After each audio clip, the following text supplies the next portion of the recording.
السلام علیکم، welcome to my channel Urdu centre voice. تمام ویڈیو اپڈیٹس کے لیے اردو سینٹر وائس کو سبسکرائب کر کے بیل نوٹیفیکیشن کو آن کر دیں۔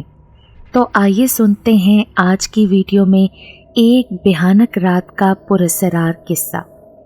فیصل آباد کے دیہاتی علاقے میں کچے پکے مکانات کی آڑی ترچھی لائنیں تھیں، گلیاں ناہموار تھیں، لوگوں نے شادی بیاہ کے لیے مشترکہ بیٹھک بنا رکھی تھی۔ اس دیہات کا نام سمندر پور تھا۔ یہاں کے لوگ کم پڑھے لکھے اور غریب تھے۔ یہاں کی اکثر آبادی غربت کی سطح سے بھی نیچے زندگی بسر کر رہی تھی۔ لوگ ملنسار اور مخلص تھے۔ محمد افتخار کا گھر بھی اسی دیہات میں تھا۔ اس کے 2 ہی بیٹے تھے۔ ایک اپاہج تھا جس کا نام طفیل تھا، جبکہ دوسرے کا نام ذوالقرنین تھا، جو اچھی خاصی شکل و صورت رکھنے کے علاوہ ذہانت سے بھی مالا مال تھا۔ نزدیکی قصبے میں پرائمری اسکول تھا، جہاں مختلف گاؤں اور دیہاتوں سے بچے تعلیم کے زیور سے آراستہ ہونے کے لیے آتے تھے۔ پرائمری پاس کرنے کے بعد وہاں مزید تعلیم کا کوئی رواج نہ تھا۔ لوگ اپنے بچوں کو مزید تعلیم دلوانے کی بجائے کام اور مزدوری پر لگانے کو زیادہ ترجیح دیتے تھے۔ یہ 70 کی دہائی تھی۔ ذوالقرنین پرائمری پاس کر کے ایک دفتر میں ملازم ہو گیا۔ گھر والوں نے جشن منایا۔ وہ ہر ہفتے فیصل آباد سے اپنے گھر اپنے ماں باپ اور بھائی سے ملنے آیا کرتا تھا، اور یوں دن مہینوں اور مہینے سالوں کا روپ دھار کر گزرتے چلے گئے۔ ذوالقرنین فطری طور پر سلجھو اور نرم طبیعت کا مالک تھا۔ اس نے کبھی کسی سے لڑائی جھگڑا نہیں کیا تھا۔ اس کی والدہ سمینہ بی بی نے اس کی تربیت کرنے میں کوئی کمی نہیں چھوڑی تھی۔ اس کا باپ محمد افتخار دمے کا مریض تھا۔ احتیاط اور علاج معالجہ نہ ہونے کی وجہ سے ایک رات سردی کی وجہ سے اس کی سانس کا مسئلہ ہوا اور وہ ملک عدم سدھار گیا۔ اب ذوالقرنین پر دوہری ذمہ داری آن پڑی تھی۔ معذور بھائی طفیل اور والدہ سمینہ بی بی کی زندگیوں کا پہیہ چلانا اس کی ذمہ داریوں میں شامل تھا، اور وہ یہ فریضہ بڑی سنجیدگی سے ادا کرنے لگا۔ اس کی نوکری کے 10 سال مکمل ہوئے تو اس کی خالہ زاد اسما سے اس کی شادی کر دی گئی۔ ذوالقرنین کو اللہ تعالیٰ نے یکے بعد دیگرے 2 بیٹوں اسد اور سلیم سے نوازا۔ ذوالقرنین جونیئر کلرک تھا اور کبھی کبھار دور پار علاقوں میں مختلف احکامات پہنچانے کے لیے بطور نائب قاصد بھی کام کرنا پڑتا تھا۔ چپڑاسی نے ذوالقرنین کو صاحب کا پیغام پہنچایا کہ دفتر میں حاضر ہوں، اہم کام ہے۔ جلدی سے ذوالقرنین اپنے صاحب کے آفس پہنچا تو احکامات سن کر اس کے اوسان خطا ہو گئے۔ زمینوں کی خرید و فروخت اور مالیہ آبیانہ جیسے امور اس دفتر کے ذریعے سر انجام پاتے تھے، اور بعض اوقات چٹھیاں پہنچانے کے لیے بہت کم ملتا تھا۔ یہ ایک گاؤں کے چودھری اللہ یار کا اطلاع نامہ تھا جو ہر حالت میں اگلی صبح اس تک پہنچانا تھا۔ دوپہر کے 2 بج چکے تھے۔ جنوری کے دن چل رہے تھے۔ ماحول میں خاصی خنکی تھی۔ بادلوں نے پوری طرح سے آسمان کو لپیٹ رکھا تھا۔ خنک ہواؤں نے ماحول کو یکبستہ بنا دیا تھا۔ اس گاؤں میں جانے کا راستہ کچا تھا، زمین ریتلی، اور سونے پر سہاگا یہ کہ اس راستے کے اطراف گھنے درخت جنگل کا سما پیش کرتے نظر آتے تھے۔ دفتر فیصل آباد شہر میں تھا اور اس گاؤں تک پہنچنے کے لیے کم از کم 10 گھنٹوں کا سفر درکار تھا۔ وہاں جانے کے لیے صرف پیدل سفر ہی کیا جا سکتا تھا۔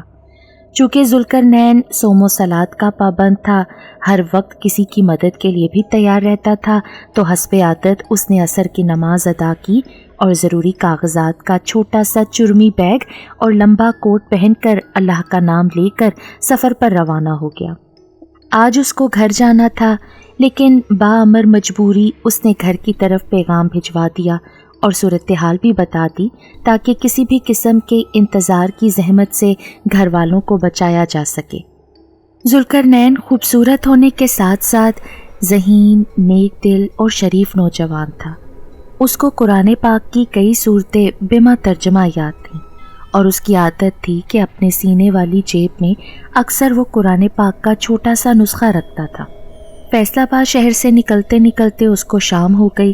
نماز مغرب ادا کرنے کے بعد اور گاؤں کھو عاقل خان کی طرف روانہ ہو گیا۔ سردی کی شدت میں آہستہ آہستہ اضافہ ہوتا جا رہا تھا۔ عشاء کی نماز کا وقت قریب ہو چکا تھا۔ یہ فیصلہ آباد شہر کی سب سے قدیم مسجد تھی، جس میں ٹوائلٹ وغیرہ کی تنصیب کا انتظام تھا۔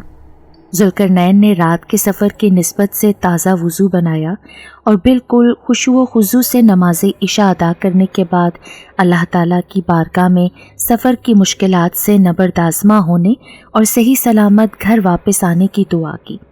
اپنی روٹین کے مطابق دعا کے اول آخر درود پاک کے گجرے بارگاہ رسالت میں پیش کرنا بھی وہ نہ بھولا۔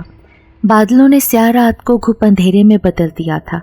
کھو عاقل خان کا راستہ سامنے تھا اور رات کے 9 بج چکے تھے۔ ذوالقرنین کو تھکاوٹ تو محسوس ہو رہی تھی، لیکن اس نے اپنے رزق کو بھی حلال کرنا تھا۔ وہ راستے پر چلتا جا رہا تھا۔ گاؤں کھو عاقل خان کم از کم 30 کلومیٹر کے فاصلے پر موجود تھا، جو اس نے ہر حالت میں صبح تک طے کرنا تھا۔ لنڈے سے لیا کیا اوور کوٹ گرم تھا، لیکن ٹھنڈی ہوا کوٹ کی تہوں کو چیر کر بھی اس تک پہنچ رہی تھی۔ کوٹ کی ایک جیب میں چند بھنے ہوئے چنے تھے۔ سردی کی تیزی نے ذوالقرنین کو پریشان کرنا شروع کر دیا تھا۔ اس نے ایک ایک کر کے چنے کھانے شروع کر دیے۔ زمین ریتلی، ناہموار اور مشکل گزرگاہ تھی۔ بادلوں سے بارش کے قطرے آنا شروع ہو گئے تھے۔ موسمی حالات کے پیش نظر چرمی بیگ کو ڈبل شاپر میں ڈال کر ذوالقرنین نے اپنی ذہانت کا ثبوت دیا تھا۔ 5 کلومیٹر کا فاصلہ طے ہو چکا تھا۔ رات کے 11 بج چکے تھے۔ ٹھنڈی ہوا کے تھپیڑوں میں تیزی آ چکی تھی۔ ہوا کی موجودگی نے ماحول کی خنکی میں مزید اضافہ کر دیا تھا۔ ذوالقرنین پیدل چلنے میں مہارت رکھتا تھا۔ 10 کلومیٹر کا سفر طے کرتے ہی رات کے 12:30 بج چکے تھے۔ اب بارش کی رفتار میں تیزی آ چکی تھی۔ ذوالقرنین کو راستے میں کمرہ نظر آیا۔ وہ جلدی سے وہاں پہنچا۔ دروازہ جیسے صدیوں سے بند تھا۔ راستے سے نزدیک اور جھاڑیوں کی اوٹ میں ہونے کی وجہ سے یہ قدیم کمرہ کسی نہ کسی حالت میں اپنی جگہ پر قائم رہا تھا۔ پتھروں سے بناوٹ کی وجہ سے اس کی دیواریں مضبوط تھیں، جبکہ چھت پر کسی ایسے درخت کی چھال چڑھائی گئی تھی جو بہت گھنی اور پانی کے لیے ناقابل گزر تھی۔ ذوالقرنین فرش پر موجود پرانی چٹائی کو جھاڑ کر اس پر بیٹھ گیا۔ اس نے ٹارچ کی مدد سے ارد گرد کے ماحول کا جائزہ لیا۔ وہاں پر ہیبت ناکی کے آثار تھے۔ اس نے قرآن پاک کی زبانی تلاوت شروع کر دی۔ آج جلدی کی وجہ سے پاکٹ سائز قرآن مجید کا نسخہ لانا بھول گیا تھا۔ غور کرنے پر معلوم ہوا کہ وہ کسی دربار میں موجود ہے اور کچی قبر کے آثار نمایاں ہیں۔ اس نے بیگ سے صاف کپڑا نکالا اور اس قبر کو صاف ستھرا کرنے کے بعد فاتحہ خوانی کی اور اینٹوں کو درست کر دیا۔ اس کام سے اس کو کافی سکون ملا۔ اس کو محسوس ہوا کہ بارش میں تیزی آ چکی تھی اور خلاف توقع ژالہ باری بھی شروع ہو گئی تھی۔ ابھی 2/3 سفر باقی تھا۔ رات کے 2 بج چکے تھے۔ بارش کی شدت میں کمی ہوتے ہی اس نے دوبارہ سفر شروع کر دیا۔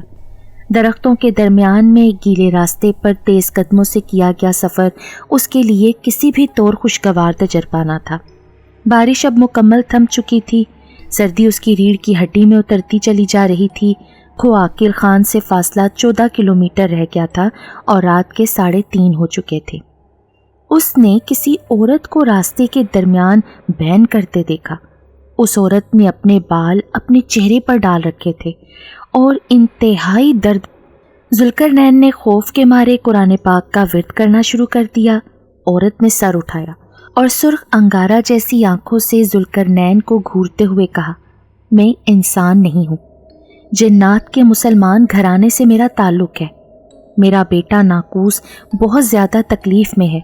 مجھے تم جیسے دلیر، نیک دل اور متقی انسان کی تلاش تھی جو میرے بیٹے کو اس کرب سے نکالے۔ راستے میں بابا فیض بخش کے دربار پر تم جس پیار اور محبت کا اظہار کر رہے تھے، میں اس سے متاثر ہوئی۔ میرا وہاں بسیرا ہے۔ تم کافی تھکے ہوئے ہو اور سردی سے مجبور ہو۔ مجھ پر بھروسہ کرو اور میرے بیٹے پر دم کر دو۔ میں کسی نہ کسی طرح تمہاری مدد کا ذریعہ بنا لوں گی۔ ذوالقرنین نے کچھ لمحے سوچنے کے بعد ہاں کر دی۔ اس کو اللہ تعالیٰ کی ذات پر مکمل بھروسہ تھا۔ وہ جن ذاتی اسے اپنے ساتھ جنات کی وادی میں لے گئی جو بڑی بھیانک تھی۔ لمبے لمبے قداور، ترچھی لمبی آنکھوں والے اور جسم بالوں سے بھرا ہوا، ان کی ہیبت ناکی میں اضافہ کر رہا تھا۔ عورت ایک غار کے سامنے رک گئی۔ گھر سے ایک لہیم شہیم مرد نکلا جس کی آنکھوں سے انگارے نکل رہے تھے۔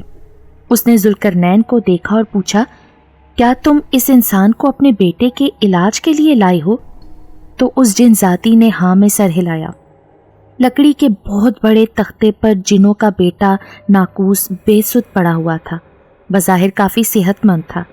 ذوالقرنین نے قرآنی آیات اور سورتوں کا ورد شروع کر دیا۔ 5 بجے تک اس نے تلاوت مکمل کر کے دم کرنا شروع کر دیا۔ اس جن بچے کے بازو اور ٹانگ پر کالے رنگ کا دھاگا بندھا ہوا تھا۔ غور کرنے پر پتہ چلا کہ اس کے سر میں چھوٹا پن بھی گڑا ہوا تھا۔ ذوالقرنین نے اللہ کا نام لے کر دونوں دھاگے کاٹ دیے اور سر سے پن نکال کر جن عورت کو دی اور کہا، انہیں پانی میں بہا دو۔ تمہارے بیٹے پر کسی جادوگر نے اپنا شاگرد بنانے کے لیے سفلی عمل کر دیا تھا، اب یہ ٹھیک ہو جائے گا۔ تہجد کا وقت قریب آ چکا تھا۔ ذوالقرنین نے وہیں نماز تہجد ادا کی۔ اس کے بعد اس کی تواضع انواع اقسام کے کھانوں سے کی گئی جو بہت لذیذ تھے۔ اس خاندان نے ایک چھوٹا سا شاپر تحفوں کا دیا جو اس نے بیگ میں ڈال دیا۔ فجر کی نماز بھی اس نے غار میں ادا کی۔ جنات نے پوچھا کہ تم کہاں جا رہے تھے؟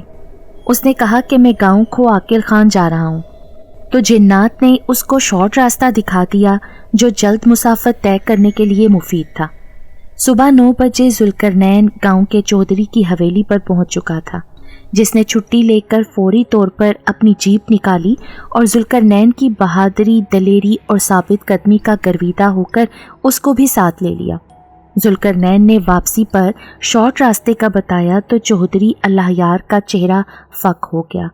اس نے بتایا کہ اس راستے پر تو جنات کی بستیاں آباد ہیں، وہاں سے کوئی بھی آج تک سلامت واپس نہیں آیا۔ جب ذوالقرنین نے اس کو رات کا واقعہ سنایا تو وہ بہت متاثر ہوا۔ واپسی کا سفر شارٹ راستے سے ہی طے ہو رہا تھا۔ دھوپ نکل آئی تھی۔ اچانک گاڑی کا ٹائر پھٹ گیا۔ کسی بھی قسم کی مدد ملنی ناممکن نظر آ رہی تھی۔ ذوالقرنین کو یقین تھا کہ اللہ پاک اس کو کسی بھی مشکل میں تنہا نہیں چھوڑے گا۔ اس نے قرآن پاک کا ورد شروع کر دیا۔ اچانک راستے میں ایک گاڑی نظر آئی جس میں ایک مرد، ایک عورت اور ایک نوجوان لڑکا سوار تھے۔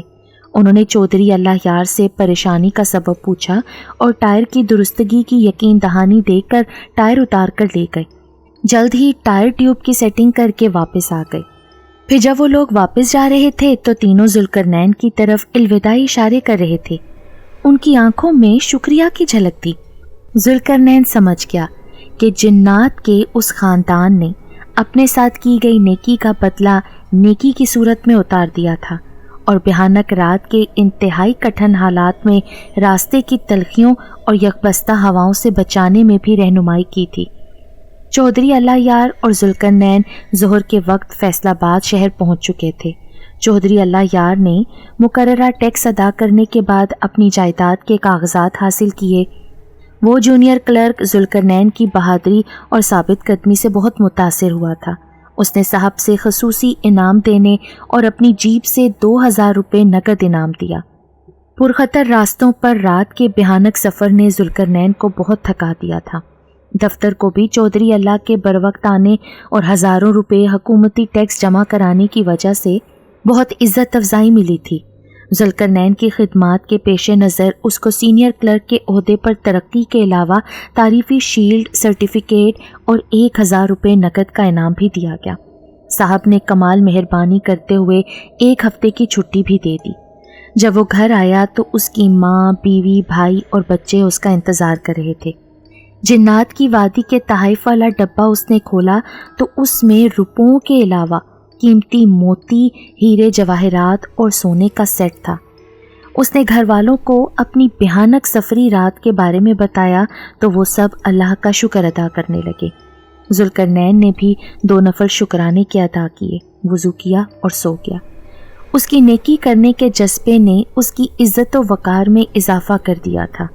اس نے پکا ارادہ کر لیا کہ جنوں انس ہوں، چرند پرند ہوں، حشرات ہوں یا حیوان، جو بھی اللہ تعالیٰ کی مخلوق میں سے ہیں، ان کا ہر وقت خیال رکھے گا اور ان کے ساتھ زیادتی، ناانصافی، ظلم کا رویہ رکھنے والوں کا ہاتھ روکے گا۔ ذکر و عبادت کرنا اور درود و سلام پڑھنے کی خوبصورت عادت نے ذوالقرنین کی نیک دل زندگی کو خوشیوں سے بھر دیا تھا۔